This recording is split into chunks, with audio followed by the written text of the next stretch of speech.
Next up, we have Nino Marcantonio from DTIP. I'm so excited you're here, Nino. I've been wanting to get you onto a show for a while. I love the stuff you're doing. Well, thank you. Real quickly, let me just go through the official stuff. As a CEO and senior strategic tech advisor, Nino's role is to help via strategic consultancy, small defense businesses access innovation ecosystems within the Department of Defense, federal government intelligence agencies, and allies. He has an excellent track record in this area and has leveraged public and private partnerships throughout his company, Marcantonio Global. He has over 15 years of experience in the U.S. federal defense and homeland security mission space. Marcantonio Global co-founded the Defense Technology Innovation Program, DTIP, which aims to address critical shortfalls in the defense industrial base by accessing innovative technologies from non-traditional defense contractors and non-profit research institutions. The DTIP is aligned with the National Defense Strategy and has been working with over 135 Defense Department programs led by OSD, Policy Executive Secretariat, and the intelligence community, bringing dozens of technologies for consideration by 1,000 plus senior decision makers. My goodness. And I work with you, so that's still a mouthful. First of all, I know we want to dive into this DTIP, but I want to know how we get to a point where there is so much left off the official plate, and so we have to go to these other zones. So kind of walk the audience through, kind of set up the audience for the way that innovation is usually captured in official channels, and then how you're capturing it outside of those channels as well. Okay, so thank you for having me on. I want to thank you as one of my superstars, collaborators, tech advisors. You're just absolutely incredible. You've brought in some incredible technologists for me to review, to have a chance to work with. I want to thank Tim as well. We have a good understanding on how we can work together. Well, as far as the DTIP, we scout Richard Bondrich's kind of capabilities. Like, what is the art of the possible? So I have a weird way of doing things, my own way. Being a very social butterfly, like I can engage with people over the span of 20 minutes and having coffee with us and discussing revolutionary technologies potential. So I've learned to scale, assess, identify these kind of people. Really, the technology is kind of there. I'm just obsessive, and what we do is I was brought into the Pentagon in 2017 after being a little bit of a highway bandwidth, going from Department of Transportation to the VA to the SEC, Department of Homeland Security, doing business process reengineering and business process improvements using artificial intelligence. So that kind of got me to the groove. When I got to the Pentagon, I was like, I'm in the Pentagon. I have to do a great job. And I was able to do some good work and working around the National Defense Strategy. And before you know it, I had success by bringing, I think it was 8 or 9 generals around the table with the White House and ODNI, ONR, IARPA, DARPA leadership to review some of the breakthroughs that we thought it was important to advance our national strategy. And that's how the DTIP was born. It was through collaborations and building networks. That's what we do. So looking at the DoD innovation ecosystem is these islands of people doing different things. Since we were at policy, when I got to the Pentagon, I was on the PNR, so prepare and readiness. I met some senior leaders there. Was like, you're good. Look at what we need and find those capability gaps. So I just literally been trained to scout the type of technologies that can leapfrog China or that can keep us ahead of China. So my whole mindset is not I want to do an accelerator to X search or NXXDL or FWorks. I'm thinking, how do we get 100 offices around the table to make a decision on an artificial intelligence that's not like GDP where you put it and it spits out something beautiful because you tell it to, but more like have a policy made out of and give you like 3 or 4 options on that by extrapolating the data on those systems. So we're talking about next gen capabilities that we need to bet on ahead because China is really aggressive and we are outnumbered and we need to create 1,000 DTIPs. Absolutely. Well, I think part of the problem is that oftentimes information and resources are so siloed that there are a lot of answers that could be really self-evident if people were more interconnecting their offices. That's where DTIC comes in as well, right? I mean, you're helping to interconnect a lot of these offices that weren't originally, providing resources to each other.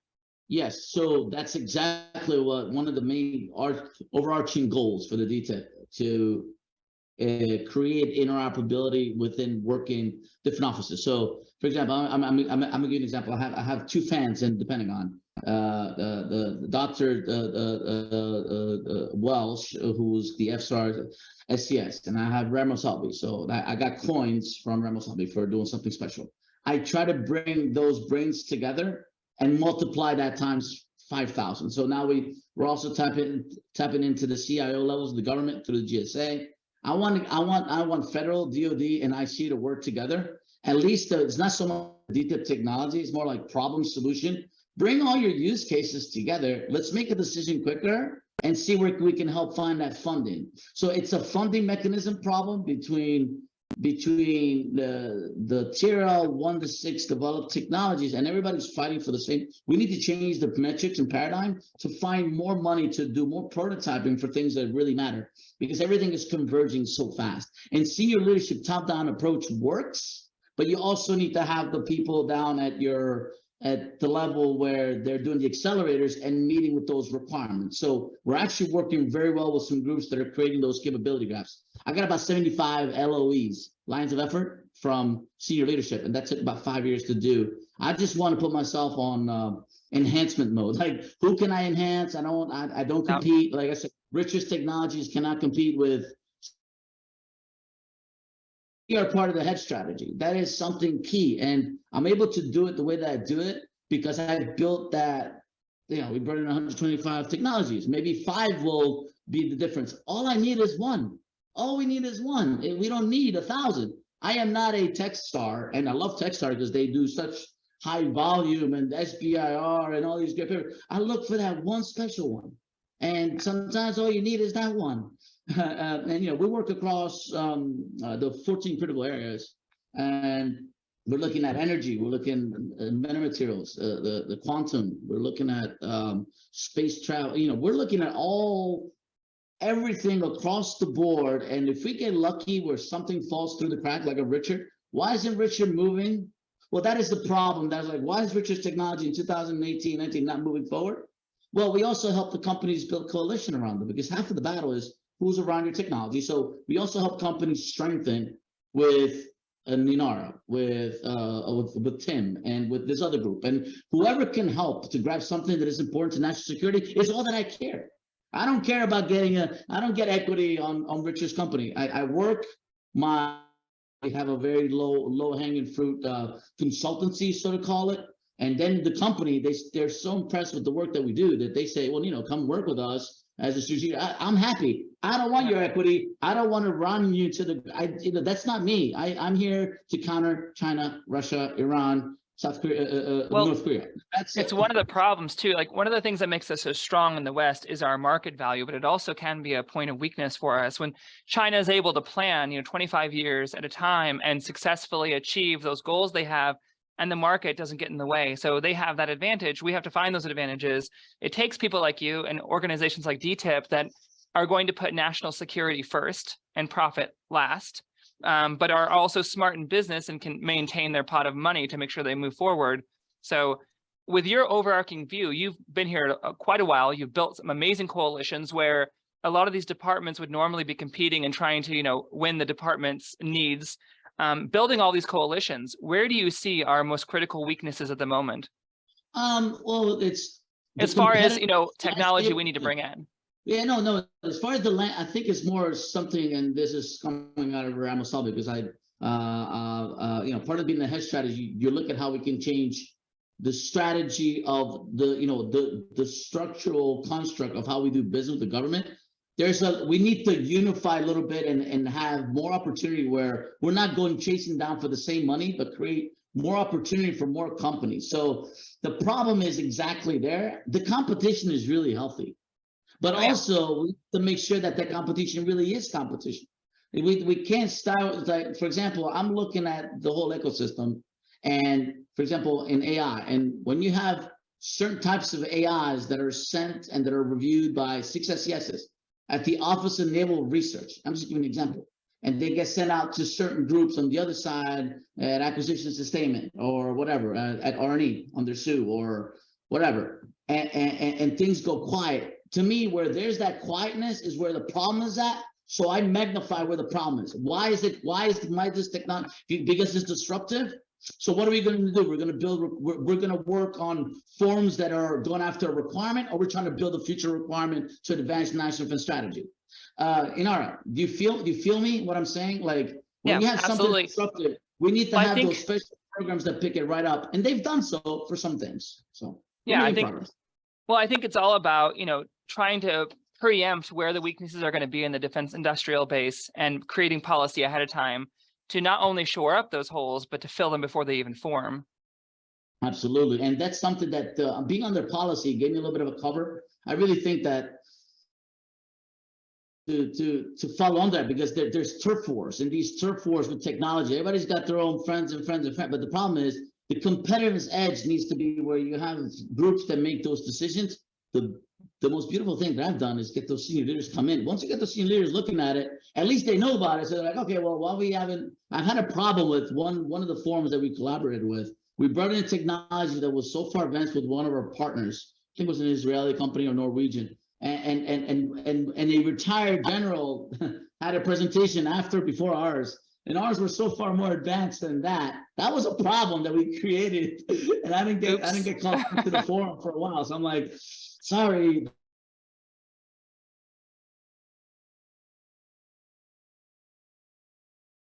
Nope, we've lost you there, Nino. Maybe we need to get DTIP on Zoom for, to help improve Zoom for us. All right, so while we wait for him to come back, if we have any questions in the audience, I'd love to take them. And if you have any questions for Nino, feel free to put them in the chat.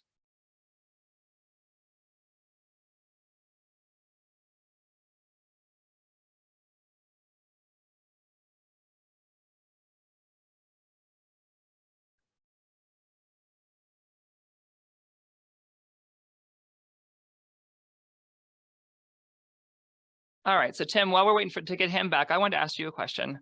Oh, we've got Nino. You're muted. Yeah, you guys. I just typhooned the program. It was too much energy coming. That's what happens. You get all that energy flowing, and Zoom shuts down. It's been so amazing working with you over the last 2 years, and we're just getting started. Oh, absolutely. Example, well, Richard was a very good showcase there to kind of show you what the kind of things that we're looking at.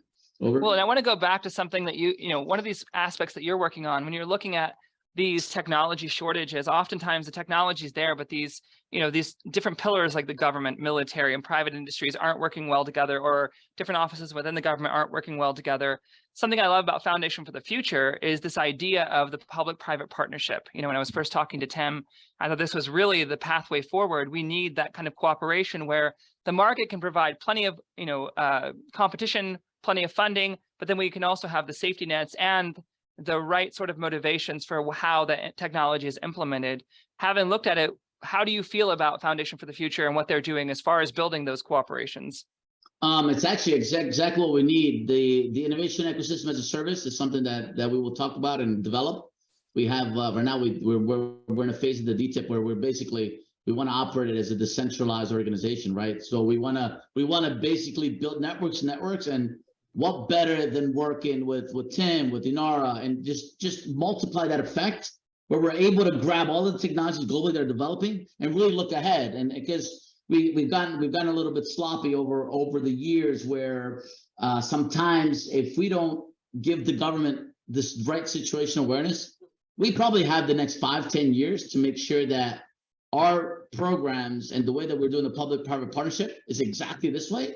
And Tim's group and Inara's group and the DTIP working together is going to be the secret, because we're going to find the convergence of what they say that say if ONR or FRL or NASA is developing this technology, the National Science Foundation, and I'm able to grab it and we bring it into a forum like this, and we're able to find them funding, we're able to drive them fast forward, that's going to be the difference, because the Chinese are doing it and they're being sly about it, and they're going to kick our ass in 10 years, and we don't want that. So we want to keep staying ahead of that. And the secret is our public-private partnership, Inara. The secret is these bridges. There was a specific time when I sat down with 4 senior leaders at the DASA level. Mr. Amadeo, was Dr. Russi, Frank Di Giovanni, and I think Gertz. Anyways, when you're saying that these guys, they understand the importance of the networks. And look, there's NSYNC, and there's a ton that they're doing. I'm just an enhancer. I'm a small guy at policy that's making noise between acquisition and sustainment, policy, and research engineering. And I'm like poking at the bears, you know, that everybody's got their own, but we're like a necessary public-private partnership to show what, you know, what people that have this kind of perseverance and all this other stuff, that's what we need. Like we need to be persistent. I went to the NASA folks. I had 9 AOs at NASA, the presentation on the detail. Like the year when we started, I had the audacity to go there and say, I'm going to grab your best technologies. I'm going to throw them into the Pentagon. I mean, I'm like a small guy with, you know, I'm just telling them, I was like, I want your best stuff and we got to get it out. In fact, one of them was successful. I did that. So, you know, that was kind of like my pat on the back, you know, quietly, and wow, oof, right? Thank God we did it. But that's the whole thing. It's being bold on what we do and staying humble, but persistent, because China's everywhere. Well, it's about being nimble too. I think one of the problems, you know, we look at China's strategy. They've infiltrated education, they've infiltrated Hollywood, they've infiltrated various industries within the country itself. They're nimble. They're able to have this overarching view and interconnect parts. So I think DTIP is obviously this great counterbalance. A lot of what I think is necessary and what you're doing is looking, you have an overarching view, you know how the pieces fit together. Oftentimes, this is the issue, is that companies, organizations, players on the stage, they don't realize that they're critical in certain areas. And so they don't know how they fit into this national defense strategy. So for DTIP, talk to me about that role that you play in advising. Once you identify these missing pieces, once you identify this technology, how do you advise? What's the pathway where you take them from having this technology and being siloed to understanding where they fit into that overarching roadmap for national defense? Okay, perfect. So, perfect example, the fuel propulsion technology came in with, you know, with that breakthrough, with that potential. What I did is I grabbed all my experience, and I worked with Richard very closely. So I became his advisor, and I presented him with multiple places where he could tackle his use cases. So what we also do for the Pentagon, we try to create that future requirement by working with the technology itself, not necessarily a dual use technology, which is perfect. We want the dual use, buy it, it's going to advance us quickly, so we don't have to develop it. But we also looking at the type of things that if they're developed, problem, solution, use case, and I work with, here's my secret, I work with people that are a lot smarter than me, that are scientists. So by the time we filter, I'll have like probably about 20 iterations in a 3-month period to grab onto and create use cases that Richard had no idea. I mean, even Richard, who's a genius, said, oh my God, we can do that? Because I grabbed the people from the Navy and said, I mean, you know, think about this. So we use really, it's not about, well, the AI is going to really, you know, help us big time in these things, but it's the human assets that come, the Inaras of the world. If you look at it, you're going to say, you know, well, here's a use case that you didn't think about it. Well, if I multiply you as a strategic alliance member of the DTA, and I do this across, like, you know, like the groups, you know, with Tim, and Tim has another 50 scientists that take a look at it. If we do it smartly and efficiently through a forum, what's going to happen? Basically, a council of SMEs. Yeah, we built what? We built a future requirement. Thomas Ben Hare was my partner, and God bless his soul. He's given me a lot of wings. He showed me a lot of things. He went his way. He's doing his own thing now, for his own reasons. He taught me a lot. He taught me how to see things from different perspectives. I started bringing technologies together. Richard, work with this guy. Aaron, work with this guy. Now I'm working different angles to bring in different technologies. I was at the National Science Foundation, and with Richard for their boot camp, you know, to find their beachhead. I grabbed 6 technologies By the way, you have to get a hold of Anna Brady at the National Science Foundation. She wants to do the whole space odyssey and collaborate in space energy. So that's a person. I've learned when you say I need to contact somebody that's my next You priority. get a hold of her. You know, that goes on my She calendar wants to- that week. So sorry, I lost my train of thought. I was thinking of Anna, but I grabbed 3 or 4 technologies there at the phase 1. I just threw them into my vortex. I was like, you guys go here, here, here. Like in a span of 1 forum, I was able to tell them to go here, here, here to look for letters of support, phase 2 opportunities. I mean, that's just like natural for me. That's just like what I do all day, right? So if we do Nino times 100, can you imagine where our national security will be in 5 years? Of course, I don't have money attached to my program, but senior leadership can go find it. Absolutely. So right now we're at the phase where we're year 3 or 4. We've done a lot of past performances. We could probably start going after some of the other transactions, consortium, stuff like that, which is fine. But if you probably noticed that I started highlighting a little bit of Marcantonio Global more because we need to monetize a little bit more. But I'm happy with what we do. But I work really hard for getting this far, Inara, and you know that it's not easy. It's not like people give us millions of dollars to do things. So we have to be smart, work in collaboration, profit shares, and that's it. It's not a secret, but we were able to make an impact. The most important thing is impact on our national security. Well, and you're trying to make an impact. When you're trying to make an impact, culture eats strategy for breakfast every day of the week. And you've done the work. You've done the work to build out the culture and the interconnections. Talk to me about what the next steps are. And we obviously DTEP is nimble. It has the proven work behind it, and it has the patriotic center that's so vital. What are the next few stages, and how do we get there with DTEP? I'm working very deeply into. We're working deeply right now with the increasing the opportunity zones for more companies that have matured. With American Integrated Circuits, fuel propulsion technology, we got a really incredible AI. So what I'm going to do this year, while we build the engine to scout the technologies, basically create a Nino on steroids through artificial intelligence, and create a model. Keep working with partners like yourself to help us, put it on enhancement replay where I don't have to do all this work. The problem is trust. How do you end up trusting people with Richard? It's like, did you hear that guy? So that's half of the battles is how can we accelerate the scouting, assessing, identifying, and building that trust. I do that personally, just like you do that with me. It took us a while, right? So the next step is increasing that through partnerships with the Pentagon, with ODNI, with the CIA, with NATO. We're supporting a lot of groups, but I need strong partners to keep making my life a little bit easier because, we put in a lot of work and we still got a long way to go. Absolutely. And there's this principle I've been working on lately called foothold. One of the biggest issues we have is that, and this is one of the things you're trying to correct, everyone's trying to dip into the same pot of money. And while it has grown recently, thankfully, because of some really good policy changes, it's still a very set pot of money. I'm thinking about these established terrestrial-based companies that are building out critical pieces that we could employ for the space race that don't realize that.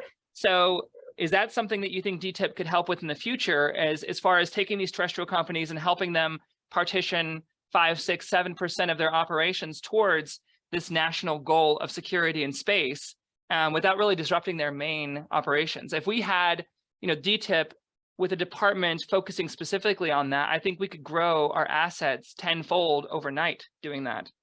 Well, you're absolutely right. That's a great point. So as far as the VC house on the other side, right now the government, the public-private partnership needs money coming on the outside. We have multiple groups that want to do it, and of course, me and Tim are going to talk about that through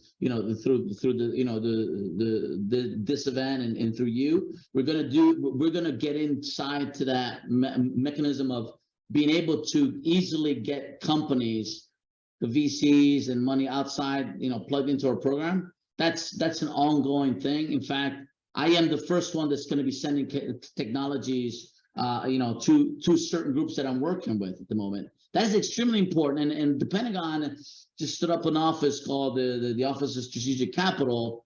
Over there again, I think I see the same kind of problem from 30,000 feet. That I think they're going to play. They want to play with kind of like their own people, their own rules. So that we need to democratize venture capital. I think we can do that. We can really do that.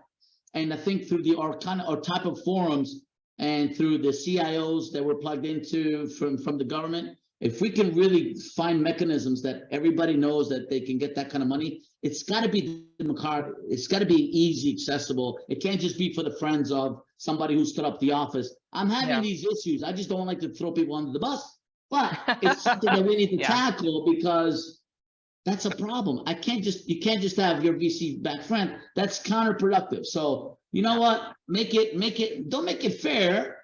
Make it hard to get, but make it inclusive. So diversity, inclusion, make it accessible in the sense of you got to climb the mountain to get there, but make sure everyone gets a chance to climb the mountain for sure. But there's no mountain over here at the DTIP. You know, when you're at the policy level, you see everything around you. So people have called my executive director who's presenting our stuff, and they're like, sorry, who are you? Like, yeah. So you know, you see the people like understand that like you're kind of upsetting an apple cart. Well, this is national defense strategy. This is national security.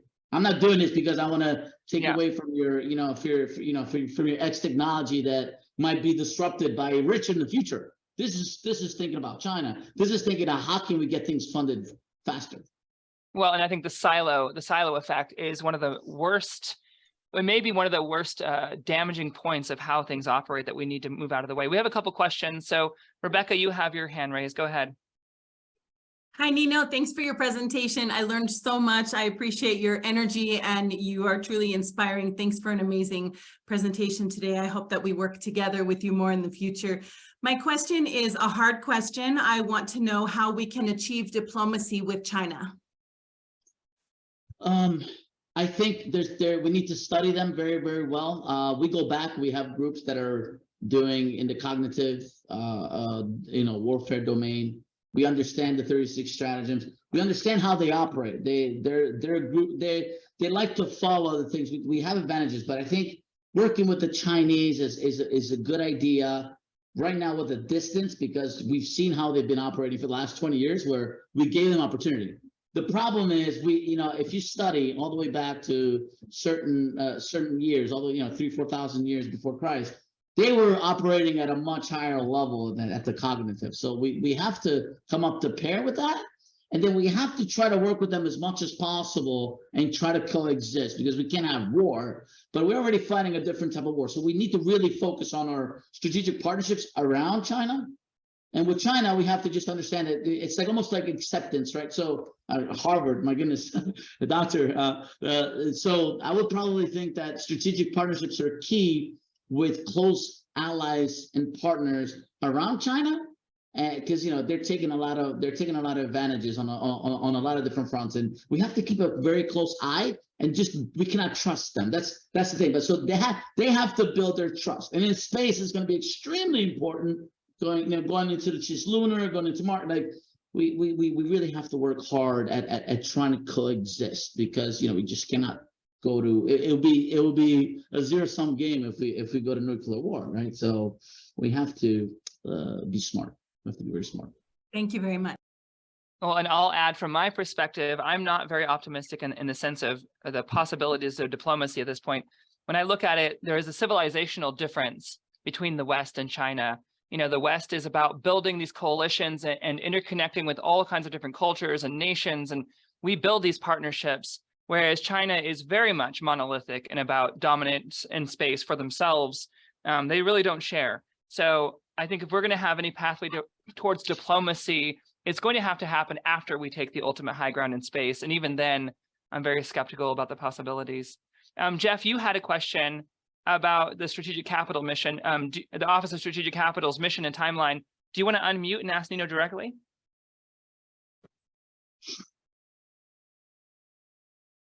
Yeah, good morning. I'm just wondering generally to learn more about the Office of Strategic Capital. I've heard a little bit and watched the announcement, but haven't heard much about it, not as much as I was expecting to or hoping to. So I was wondering if you can expand on what they're planning.